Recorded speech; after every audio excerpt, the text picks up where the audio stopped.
এখানে আমার আমার মনে হয় যারা অ্যাটলিস্ট এখানে যে কজন সাংবাদিক আছেন, আমি যদিও অনেকবার অনেক জায়গায় বলেছি, তারপরে এই জায়গাটা একটু ক্লিয়ার করা প্রয়োজন যে আমার প্রফেশন কিন্তু মডেল না।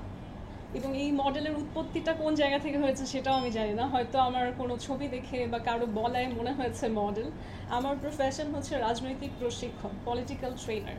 এবং এর বাইরেও আমার একটি সংগঠন রয়েছে, একটি আন্তর্জাতিক নেটওয়ার্ক রয়েছে, মিস বাংলাদেশ নামে, আমি সেটাকে পরিচালনা করি। এবং এই মিস বাংলাদেশ আসলে 6টি মহাদেশে কাজ করে, পৃথিবীর বিভিন্ন দেশের সাথে বাংলাদেশের একটা পজিটিভ সম্পর্ক তৈরি করা, কালচারাল ডিপ্লোমেসিতে কাজ করা এবং ক্লাইমেট অ্যাওয়ারনেস ডেভেলপ করা। এই জিনিসটা নিয়ে আসলে আমার প্রফেশনাল কাজ।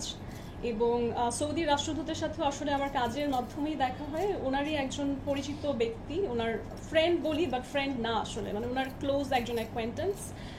উনি হচ্ছে আমার ব্যাপারে সৌদি রাষ্ট্রদূতের সাথে শেয়ার করে যে একজন নারী রয়েছেন যিনি ক্লাইমেট এবং উইমেন্স এম্পাওয়ারমেন্ট নিয়ে কাজ করেন। এবং সৌদি রাষ্ট্রদূতেরও কিছু প্ল্যান ওনাদের সৌদি আরবিয়ার, সেটা হচ্ছে নারীদেরকে আরও প্রোগ্রেসিভ করা।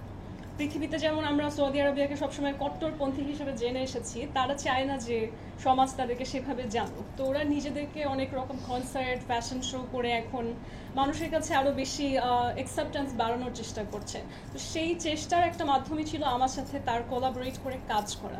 তবে কখনো কখনো হয় যে কাজ করতে গিয়ে মানুষের সাথে একটা ভালো বন্ডিং হয়ে যায়, এবং সেই ভালো বন্ডিংটা থেকে একসময় প্রেম, একসময় বিয়ে, এই জিনিসগুলোও হয়। তো আমাদের ক্ষেত্রেও ন্যাচারালি সেটাই হয়েছে।